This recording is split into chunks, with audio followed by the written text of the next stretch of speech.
3,000 strong. They come to the Winter National Drag. Hello, everyone. I'm Chris Economaki. Behind the main grandstands here at Pomona, they reflect one of the major points of interest that drag racing holds for spectators. For only in drag racing can a fan get up whenever he wants, walk out of the stands, and into the pit area. In today's case, a 200-acre one that amounts to an exotic car show and an automotive bazaar. And once in the vast pit and staging area, the fan can eyeball the competing cars, the crews, the drivers, the girls, have a beer, get an autograph, think about perhaps buying a car. For it is this openness that has helped make drag racing one of the most popular forms of motorsports in the country, with an annual spectator turnout of 5 million. And they're all here for the 20th anniversary running of the National Hot Rod Association's Winternationals, with $410,000 in prizes at stake and over 600 entrants seeking fame and glory as they try to make time stand still. Of the many categories and classes in drag racing, there are 3 that command the most interest. Top Fuel, the most exotic of the dragsters, alcohol-burning, supercharged, 2,200 horsepower, down the quarter mile and faster than 6 seconds, topping out at 250 miles an hour. Next in line is the funny car, perhaps the most dangerous of all forms of drag racing, where the driver sits inside a plastic body, the engine in front of him. If it blows up, he's in serious trouble. Not quite as fast as the Top Fueler. And then, closest to what one might find in the family garage is the Pro Stocker here. Surprisingly enough, the most expensive of all 3. Some of these cost as much as $60,000 to field. The cheapest one of the 3, $40,000. Attention now shifts to the starting line for the quarterfinals in funny cars. Pitting Kenny Bernstein of Louisiana in the far lane, Ron Harris of Pennsylvania on the near side, as they come up in the staging area to toe the line. 2,200 horsepower under the hoods of these plastic body cars. There's the staging lights. It goes from yellow to green. There's no warning. Alertness and the start is the key to success in drag racing, many will tell you. And they're off. Bernstein in the far side takes on. Harris's car explodes. His windshield is broken. His supercharger went off. Bernstein goes on to win. A tough break for the Pennsylvanian. Let's have another look. Here he comes down the line. There's the flame. The supercharger goes way up. These cars are built for safety, and so is the gear the drivers wear. We suspect he's okay, but we'll be back in 1 minute to check. No experience. Car racing of Roy Harris's car bears it out. The car is back in the pits now. Let's have a look at the damage. Between this and the engine itself was a supercharger before a 150-mile-an-hour backfire we saw going down the track. Now let's take a look at what a full-size supercharger looks like. Here's one here. The bottom part weighs 70 pounds. After the explosion, all that was left on this car was this part of the supercharger. From here forward, gone like shrapnel from a hand grenade down the drag strip.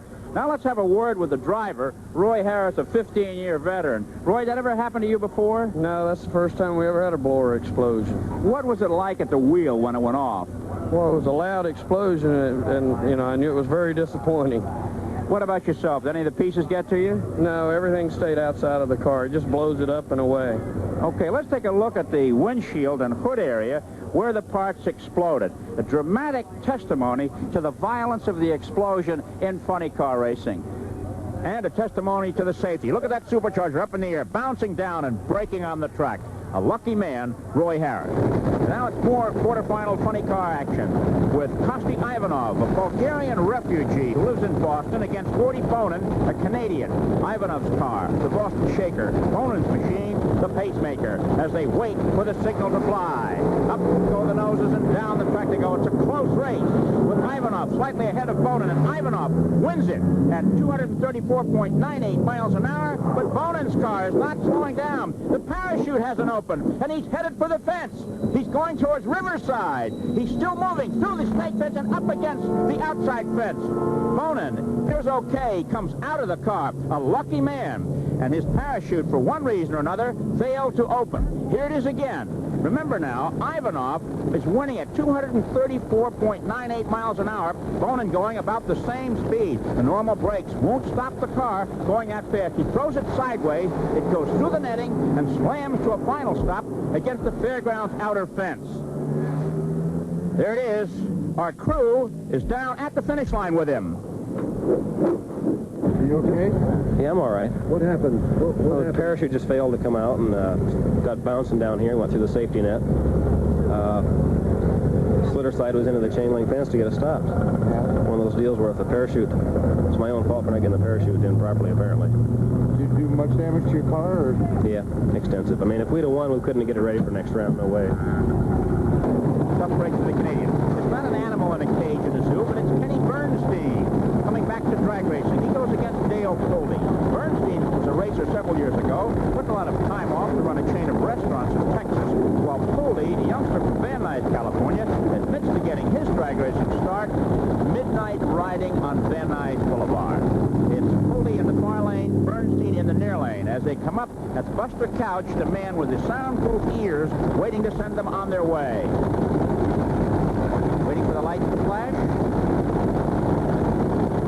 And off they go, and Foley takes a quick lead, but bobbles, and Bernstein gets sideways, swerves, hits the fence, tears the right side off his car. Foley slows way down, and Bernstein crosses the line first. What a dramatic day of drag racing we're having here at Pomona. It's unbelievable. Something happens in almost every round, and Bernstein cannot possibly make the finals with his car in that shape. Foley coasts across behind him. Let's take another look. They're saying now that Foley is the winner. All right, here they are. Foley gets off, bobbles, and then Bernstein's car swerves. He crosses the line. That's an automatic disqualification. Hits the fence, tears the fiberwork off the side of his car, opens his parachute. We'll be back in 1 minute to talk with this ex-restaurateur. Accident. The damage to his car was confined primarily to the fiberglass bodywork that shrouds this alcohol-burning car. He was a lucky man. Here he is now. Now it's probably too good. Kenny, it was wild to watch. What caused it? Well, the first thing that happened was the car shook violently, very hard. The tires shook, and when that happens, it's difficult to see what's going on inside the cockpit. And there's like 2 or 3 variations of shake. Most of the time they shake, and it's just enough you can go ahead and drive through it, and it doesn't bother you. But there's a violent shake, what I call violent, and that was a violent shake. The problem I did was I drove it a little too far in the shake, and she got a little out of control, and I should have probably lifted a little earlier, and that's the problem. You hit the fence, but yet you kept going. Did you see Foley on the other side, know where he was? Well, that really wasn't a concern at the time. What I was trying to do was keep it off the guardrail. I saw the guardrail coming to me, and I thought if I just hit the throttle and it just bounced it right off the guardrail instead of going over. So I saw the guardrail coming, and I just hit the throttle, and I just a reaction, I guess, and it did. It put it right back out in the strip again, and then my foot got caught between the accelerator and down below, further down, and the throttle hung again open, and that wasn't intentional at all, but I was just kind of cramped up in there. But that's what took place. Well, you won the race, but then you were disqualified for crossing the line. Had the victory stood, would you have been able to make the final in the time allowed? Well, it's very hard to say. We hurt her up pretty good, but a lot of fiberglass can be fixed in a hurry, and we could have got some pieces together, and you never know. You can batch these things pretty quick. I know we would have tried. Okay, better luck next time, Kenny. Thank you, sir. Appreciate it. There's been a succession of disappointments here at Pomona. Don Purdom not making it, Kenny Bernstein out. But Don Big Daddy Garlett did not go fast enough to make the 16 finalists. And the drag racing pioneer from Sefner, Florida, has taken his new machine on home. A big disappointment to the many fans here. And now we move to the Top Fuel semifinals with Connie Coletta coming up against Richie Tharp. Coletta is part of a big story here. He's a former crew chief for Shirley Muldowney. Came back to racing after they split up. Tharp, incidentally, is a gold dealer. And, of course, he's in the news now with gold being so much on the financial pages. They're staged and they're ready. Top Fuel semifinals. Will Coletta go to the final or will Tharp go? Part of a big story. Shirley Muldowney is in the other semifinal, and the 2 former partners may very well meet. 4 lights go, and off they are. Tharp swerves a little bit, and Coletta takes the bounty hunter down the line. He crosses at 238.09 miles an hour, under 6 seconds with a 5.989 clocking. And so, Shirley Muldowney's former crew chief makes it to the finals. And coming to the line now is the first lady of drag racing, Shirley Muldowney herself. Watch those rear tires grow as she does the burnout. This is necessary to clean the tires of any gravel and sand they may have picked up coming to the line. There they are. It's a great dramatic aside to the sport of drag racing. Her rival will be John Kimball, one of the top black drivers in racing. We asked him beforehand if he could make the finals. Well, the car has good potential, and it's really an A1 shape, and I think I have a good shot at it. How about the driver? Is he in A1 shape? Oh, the driver's, I think he's in A1 shape. Shirley Muldowney's car is brought back to line. Shirley, who was the world champion in 1977, has not won since then. Her former crew chief, Connie Coletta, was more than a man with the wrenches to Shirley. We talked with Shirley earlier today. Shirley, you've overcome being a gal. You're one of the guys. You run with them. You win a lot of races. So what's drag racing now for you that you've really been accepted? It's my lifestyle. It's fun. It's the one thing I love. I just hope that I can continue to do it as long as possible. If you make it to the finals, who would you like to go up against? Coletta, show them the way it's done. Well, that romance is obviously over, and it was that breakup is what put Coletta back into the driver's seat.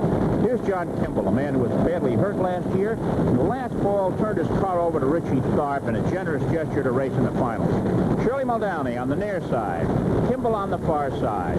In the semifinals for the top fuels to determine the makeup of the final round. And off they go. And Kimball burns rubber, and Shirley goes down the line to win at 240.61 miles an hour, 5.845 seconds, her 7th straight pass below 6 seconds. A remarkable move, setting up the classic final match. Shirley Muldowney against her former beau, Connie Coletta. Everybody's talking about it. We'll be back for that dream race and the funny car finals as well, along with a look at some of the supporting categories in drag racing. But now, let's go to Al Michaels for more speed, but of a different variety. In California, 1 hour east of Los Angeles, for the 20th annual running of the Winternational drag races. $410,000 in posted awards has lured the top drag racers in the country here, and many fans, a record 61,500, have turned out. In the 4 days leading up to this final day, many exciting incidents have taken place.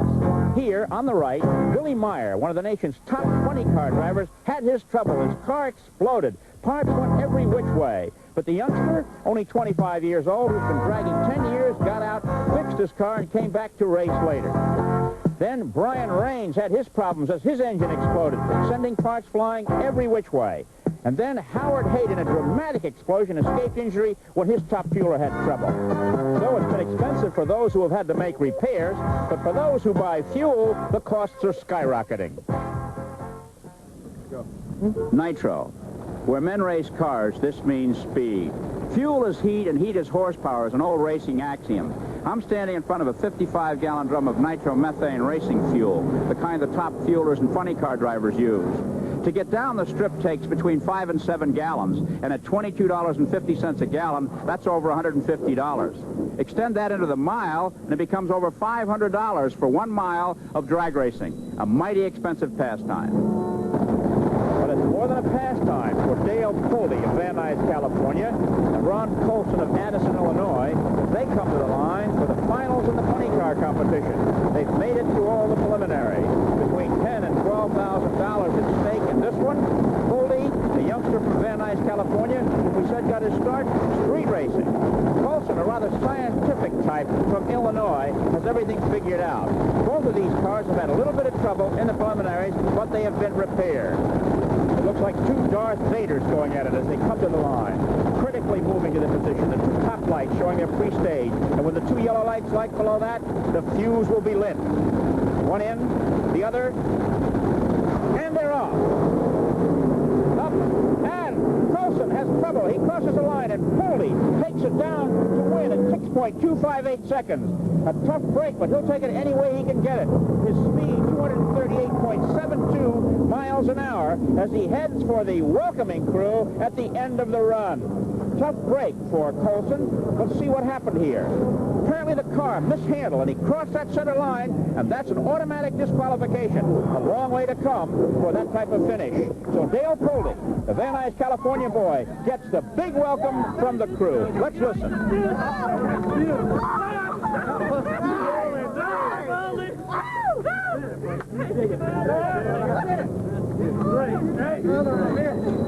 There's there's nothing like winning. And that's what's on the mind of Miss Shirley Muldowney and Mr. Connie Coletta as they prep for the matchup of the meet. And we'll be back for that. What of truth, the matchup between Shirley Muldowney and Connie Coletta. Until a few seasons ago, racing partners and romantically attached. Then a bitter breakup. We talked to Connie. Connie, everybody's talking about the finals. You know, they say old girlfriends are trouble, and if anybody knows Shirley's weak spots, you do. How do you rate her as a competitor? She's excellent.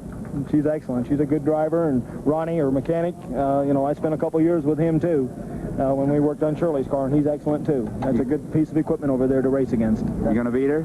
We'll try. And what did the female lead in this dramatic scenario have to say moments before the start? You ready for him, are you, Shirley? Sure, Chris. Not afraid of him one bit. You asked for him earlier, and you got him now. What are you going to do with him? Put him away. Put him away. She sounds a lot tougher than she looks. But no one will miss this one. Even the blasé pit people are coming to watch. Shirley and Connie, the Frankie and Johnny of drag racing. Everyone is ready for this one. Here she is in the near lane. No sponsor this year. She's paying her own bills. Connie Coletta, a man who's essentially a mechanic, returning to drag racing at the wheel since the breakup with Shirley. The classic confrontation as they move to the line to stage their long, needle-nosed cars, 2,200 horsepower. Shirley has made it in a man's game. She's not considered a woman now. She's another competitor. Watch the line. Stage. And off they go. And Coletta gets the jump, but he swivels sideways.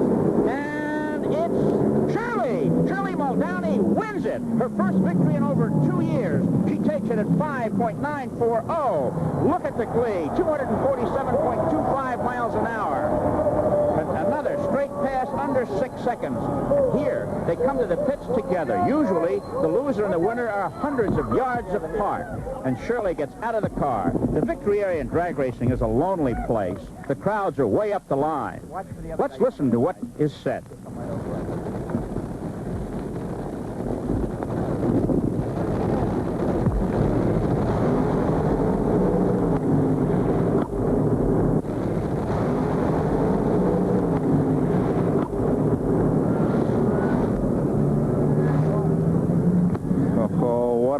Up to a great drag race. And a couple of old friends here at the end of the run. Shirley Muldowney, the winner, and Connie Coletta, who gave her a great race.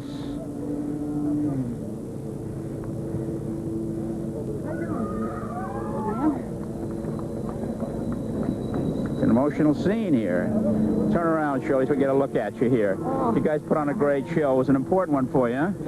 That was important for both of us. I'm Really sure was. it was. Yes. I had a good teacher, Chris. Really? Yeah. But you don't look happy, Shirley.